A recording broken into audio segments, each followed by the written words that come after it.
आप लोग कैसे हैं। चलिए आज मैं यूनिट एंड डायमेंशन का क्वेश्चन करता हूं, जिससे आपको एससी वर्मा का भी क्वेश्चन आपको सॉल्व हो जाएगा। ठीक है। The position of x of particle at a time t is given by x equals to we naught a 1 minus exponential to the power a minus a t, where v naught is a constant and a greater than 0. Find the dimension of the v naught and a. Given equation solution देखते हैं। solution given equation जो आपको दिया गया है वो x equals to v naught a 1 minus exponential to the power a t. Clear. इसको आप तोड़ देते हैं तो ये हो जाएगा x equals to v naught by a minus v naught by a exponential to the power a t. यहाँ पर एक चीज़ हम देखते हैं कि यहाँ 5 kg minus 2 kg equals to ये हो जाएगा 3 kg, या 5 kg plus 2 kg equals to 7 kg। यहाँ एक चीज़ गौर से देखा जाए कि ये केजी है और ये भी केजी है, तो रिजल्ट भी केजी है। ये रिजल्ट केजी है और ये भी केजी है, ये भी केजी है। इसका मतलब ये हुआ कि सेम फिजिकल क्वांटिटीज में एडिशन होगा या सब्ट्रैक्शन होगा। एडिशन या सब्ट्रैक्शन जो है वह सेम फिजिकल क्वांटिटीज में होता है। अब यहाँ से समझा जाए कि अगर ये केजी में है तो ये भी केजी में होगा, और ये केजी में है तो ये भी केजी में होगा। तो इससे ये हम कह सकते हैं कि जो एक फिजिकल क्वांटिटी है तो दूसरे फिजिकल क्वांटिटी के बारे में अगर हमें पता नहीं है ना, तो हम कह सकते हैं कि वह भी फिजिकल क्वांटिटी जस्ट लाइक इसी का फिजिकल क्वांटिटीज है। Clear.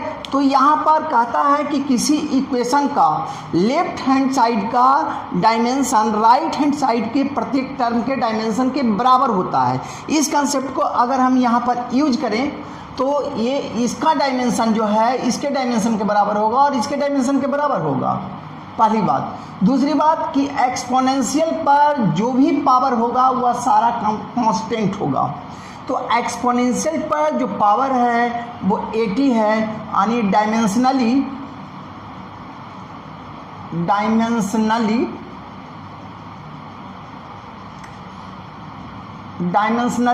80 equals to constant.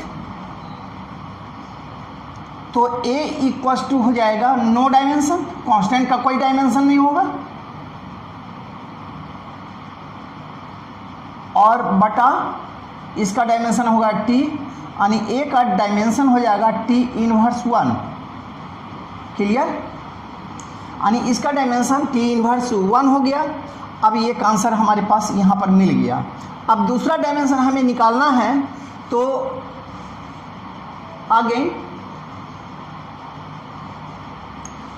Dimensionally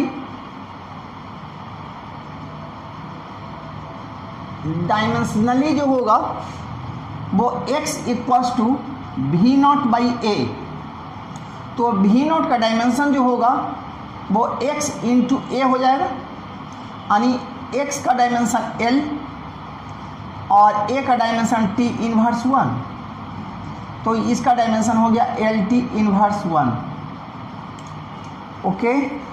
इसमें हमें ये सीखना था कि एक्सपोनेंशियल का जो वैल्यू होगा, एक्सपोनेंशियल पर जो पावर होगा उसका डायमेंशन हमेशा कांस्टेंट होगा। चलिए यहाँ एक IIT 2019 मेंस का एक क्वेश्चन है जिसको हम यहाँ पर देखते हैं। A force of attraction between two atom is given by F equals to alpha beta exponential to the power minus X square by alpha के T. Here x is the distance or k is the Boltzmann constant and t is the temperature and alpha and beta are two constant. The dimension of beta, यहाँ पर जो हमारा equation दिया गया है वो है F equals to alpha beta exponential to the power x square by alpha के टी। प्रीवियस क्वेश्चन में जो हमने आपको बताया था कि एक्सपोनेंशियल पर कोई भी वैल्यू है वह कांस्टेंट माना जाएगा, वह कांस्टेंट होता है। एक्सपोनेंशियल का पावर हमेशा कांस्टेंट होता है। तब इसको हम लिख सकते हैं कि dimensionally x square equals to alpha के टी। तो अल्फा का वैल्यू यहाँ मिल जाएगा x square by k t. K t का जो डायमेंशन होगा वो एनर्जी के डायमेंशन के बराबर होगा। एनर्जी का डायमेंशन यानी एक्स का यहाँ डायमेंशन हो जाएगा एल स्क्वायर, एक्स का डायमेंशन एल और उस पर स्क्वायरिंग है। एनर्जी का डायमेंशन हो जाएगा M L square T inverse 2। Okay, तब ये डायमेंशन एल स्क्वायर और एल स्क्वायर कट गया, तब इसका डायमेंशन हो गया एम इनवर्स 1 और टी 2। ये इसका डायमेंशन मिल गया। अब ये अल्फ़ा का डायमेंशन मिल गया, तो अब ये जब ये वैल्यू पूरा का पूरा कांस्टेंट है तो बीटा का जो डायमेंशन होगा वो होगा एफ बाई अल्फ़ा। तो एफ का डायमेंशन जो होगा वो होगा एम एल इनवर्स 2, ये इसका डायमेंशन होगा। अब यहाँ जो वैल्यू होगा ने अल्फ़ा का जो डायमेंशन होगा वो एम इनवर्स 1 और टी स्क्वायर यहाँ होगा। इसको जब ऊपर हम ले जाएंगे तो ये हो जाएगा एम स्क्वायर एल टी, ये ऊपर जाएगा तो ये -4 में आ जाएगा। ये इसका डायमेंशन होगा। अब इसका जो डायमेंशन आपको मिल गया वो कौन, इसमें से कौन सा आंसर मिल रहा है? तो ये आंसर आपको सी मिल रहा है, यानी ये इसका आंसर होगा। यहाँ पर हमने देखा 2 क्वेश्चन हमने देखा, प्रीवियस क्वेश्चन में भी देखा कि एक्सपोनेंशियल पर जो वैल्यू होता है वो कांस्टेंट होता है। उसके आधार पर IIT 2019 का जो क्वेश्चन है उसको हमने टच किया, तो उसमें भी हमने देखा एक्सपोनेंशियल पर लेकर बनाए, तो ये प्रॉब्लम आपको सोल्व हो गया। चलिए अगला क्वेश्चन हम देखते हैं। चलिए एक दूसरा क्वेश्चन देखते हैं। ये सी वर्मा का क्वेश्चन नंबर 7वां है, इसको हम देखते हैं। Taking force, length and time to be the fundamental quantities, find the dimension of density, pressure, momentum and energy. यहाँ पर एक चीज़ क्वेश्चन में कह रहा है कि फोर्स को भी फंडामेंटल क्वांटिटीज मानिए। तो फोर्स तो फंडामेंटल क्वांटिटी नहीं है, लेंथ और टाइम भी फंडामेंटल क्वांटिटीज है, लेकिन यहाँ कह रहा है कि फोर्स को भी फंडामेंटल क्वांटिटीज मानना होगा। तो फोर्स और लेंथ और टाइम के रिस्पेक्ट में डेंसिटी का डायमेंशन क्या होगा, प्रेशर का डायमेंशन क्या होगा, मोमेंटम का डायमेंशन क्या होगा और एनर्जी का डायमेंशन क्या होगा, ये समय में निकालना है। तो इसको निकालने की तरीका ये है कि जिस फिजिकल क्वांटिटीज़ का निकालना है और जिसके रिस्पेक्ट में निकालना है वो सारे को डायरेक्टली प्रोपोर्शनल में रखा जाए। ठीक है, तो डेंसिटी को हम यहाँ पर रो से मान लेते हैं। डेंसिटी को हम लोग इंडिकेट कर रहे हैं रो से, तो rho directly proportional to F L and T. इस पे क्या करेंगे कि प्रोपोर्शनल हटाएंगे और इन फिजिकल क्वांटिटीज को अपने मन से इस पे पावर बैठा देंगे। तो पावर में इस पर बैठाएंगे हम A और इस पर बैठा देंगे B और इस पर बैठा देंगे C। तो ये हो जाएगा rho equals to k F to the power A, L to the power B और T to the power C। अब दोनों तरफ हम डायमेंशन लिखेंगे, तो डेंसिटी का डायमेंशन होगा M L to the power -3 और T to the power 0 equals to force का डायमेंशन होगा एम एल टी इनवर्स 2 और लेंथ का डायमेंशन होगा L और टाइम का डायमेंशन होगा T। क्लियर? अब यहाँ पर एक फार्मूला यूज होता है, उसको हम यहाँ पर अप्लाई करेंगे। फार्मूला अप्लाई करेंगे कि a to the power m into a to the power n equals to a to the power m plus n। तब ये वैल्यू आपको मिल जाएगा कि m l minus Q T to the power 0 equals to K M to the power A L to the power A plus B और T to the power -2a plus C. फिर यहाँ पर एक formula आता है, उसको हम लिखते हैं कि if a to the power m equals to a to the power x plus y, then m equals to x plus y होगा। क्लियर।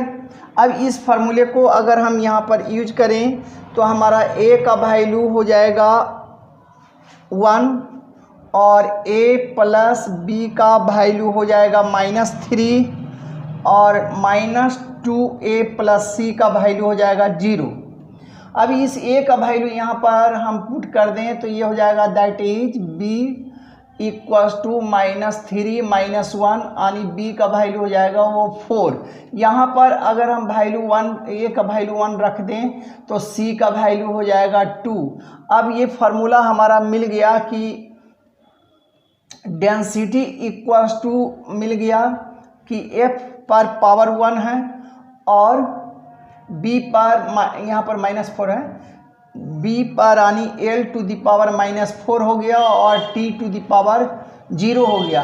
ये डेंसिटी का फार्मूला हो गया फोर्स, लेंथ और टाइम के रिस्पेक्ट में। अगर आप इसके सारे को वैल्यू अगर रख दें तो यह डेंसिटी के बराबर आ जाएगा। ठीक है। अगर फोर्स का फार्मूला रख दें, एल का और टी का फार्मूला रख दें तो ये सारे जो आ जाएगा वह डेंसिटी के बराबर आ जाएगा। चलिए अब दूसरा देखते हैं, pressure.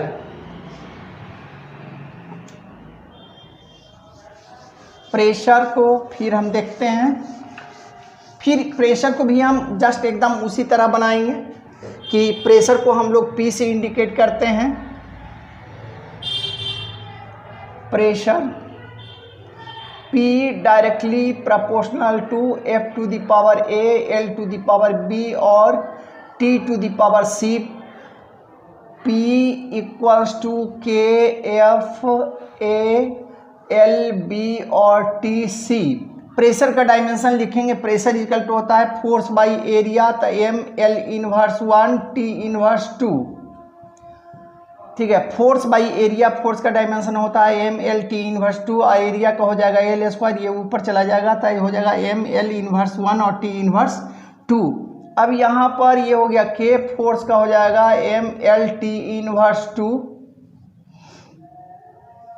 To the power A और L का ये हो जाएगा B और T का हो जाएगा C। और प्रीवियस क्वेश्चन में जैसे बनाए डेंसिटी का, जैसे हमने फार्मूला यहाँ पर लिया उसी तरह इसको भी ले लेंगे तो M L इनवर्स 1 और T इनवर्स 2 हो जाएगा इक्वल्स टू K A हो जाएगा M to the power A और L to the power A plus B और T to the power -2A plus C हो जाएगा। अब फिर नेक्स्ट जो फार्मूला हम लोग यूज़ किए थे उसके अनुसार इसको हो जाएगा A इक्वल टू 1 और A plus B equals to हो जाएगा -1। अब इसका ये वैल्यू रख देंगे तो ये हो जाएगा that is B equals to -1 यानी B का वैल्यू मिल जाएगा -2 और -2A प्लस C का वैल्यू आपको यहाँ पर है -2। अब यहाँ पर ये वैल्यू हम पुट कर देंगे तो ये आ जाएगा, तो ये हो जाएगा C इक्वल्स टू 0। यानी प्रेशर का जो फार्मूला मिल जाएगा फोर्स, लेंथ और टाइम के रिस्पेक्ट से वो हो जाएगा P equal to K, F का वैल्यू हो गया 1 और B का वैल्यू हो गया -2 यानी L -2। फिर यहाँ पर दोस्तों अगर फोर्स का डायमेंशन फोर्स का फार्मूला अगर लिखते हैं और लेंथ यहाँ पर जो दिया हुआ है उसको जब आप करेंगे तो ये आपको मिल जाएगा फोर्स बाई एरिया के रिस्पेक्ट में, ये फार्मूला आपको मिल जाएगा। अब हम देखते हैं मोमेंटम का। मोमेंटम को फिर हम वैसे ही करेंगे। मोमेंटम को यहाँ पर हम लोग कैपिटल P से लिखते हैं, है ना। तो मोमेंटम को कैपिटल P से लिखेंगे तो ये हो जाएगा C यानी P directly proportional to F to the power A और L to the power B और T to the power C। दोनों तरफ मोमेंटम का हम डायमेंशन लिखेंगे तो मास इंटू वेलोसिटी होता है, तो M एल टी इनवर्स 1 हो जाएगा, mass into velocity equals to K, ये हो जाएगा M L T inverse 2 to the power A, और एल बी और टी सी, कैपिटल टी होगा, यहाँ डायमेंशन हम ले रहे हैं सी। ओके, अब फिर वो फार्मूला हम लगाएंगे A to the power M into A to the power N is equal to A to the power M plus N. तो इसका ये हो जाएगा एम एल टी इनवर्स 1, ये हो जाएगा K M to the power A और L to the power A plus B और T to the power 2 minus 2a plus C. फिर दूसरा फार्मूला लगाएंगे तो a इक्वल्स टू 1 आ जाएगा और a plus B equals to 1 आ जाएगा। तो यहाँ पर a का वैल्यू रख देंगे तो ये आ जाएगा, that is b equals to 0 मिल जाएगा और माइनस 2a प्लस सी होगा। तो यहाँ पर इक्वल्स टू माइनस 1 होगा, यहाँ पर 1 का वैल्यू रखेंगे तो ये उधर चला जाएगा तो c इजकल टू 1 आ जाएगा।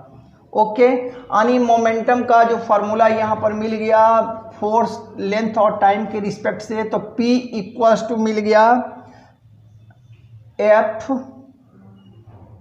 और C। L पर 0 हो गया तो वो तो 1 आ गया और ये C पर हो गया, यानी FT, इसका डायमेंशन ये मिल गया। अब अगर फोर्स का फार्मूला लिखेंगे और टाइम को लिखेंगे तो ये मोमेंटम के रिस्पेक्ट में आपको मिल जाएगा। ओके, अब हम देखते हैं एनर्जी का डायमेंशन फोर्स और लेंथ और टाइम के रिस्पेक्ट में। एनर्जी को हम लोग कैपिटल E से इंडिकेट करते हैं, तो energy directly proportional to force to the power A, L to the power B और T to the power C। दोनों का एनर्जी का डायमेंशन लिखेंगे M L square T inverse 2 equals to force का डायमेंशन होगा M L T inverse 2 to the power A और L का dimension होगा B और T यहाँ हो गया। ठीक है, यानी M L T inverse 2 to the power A और L का डायमेंशन L ही होगा, उस पर पावर B है, और यहाँ T का डायमेंशन T होगा, उस पर पावर C है। अब फिर फार्मूला वहाँ पर लगाएंगे तो ये हो जाएगा M L square T inverse 2 equals to M to the power A। यहाँ पर हम कांस्टेंट का यूज नहीं कर रहे हैं, 1 ले लिए हैं। ठीक है, यहाँ पर ये हो गया m to the power A और L टू द पावर हो जाएगा a प्लस बी और T टू द पावर हो जाएगा माइनस 2a प्लस सी।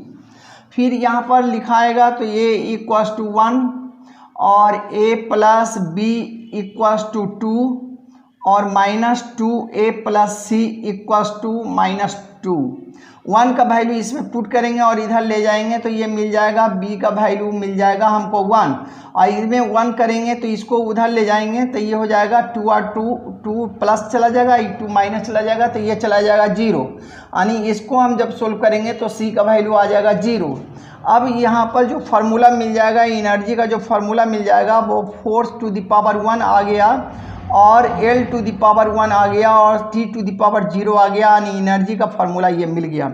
ऐसे भी हम लोग जानते हैं energy equal to force into displacement होता है, तो डायमेंशनली के हिसाब से ये हो गया। दोस्तों, आज हमारा ये डायमेंशन का पूरा लेक्चर ख़त्म हुआ। अब हम जो चालू करेंगे वो 2 चैप्टर चालू करेंगे, एक 12th का चालू करेंगे और एक 11th का चालू करेंगे। 12th का जो सिलेबस लेंगे वो इलेक्ट्रोस्टैटिक्स से लेंगे और 11th का जो सिलेबस लेंगे वो 1 लाइन मोशन लेंगे। ठीक है दोस्तों।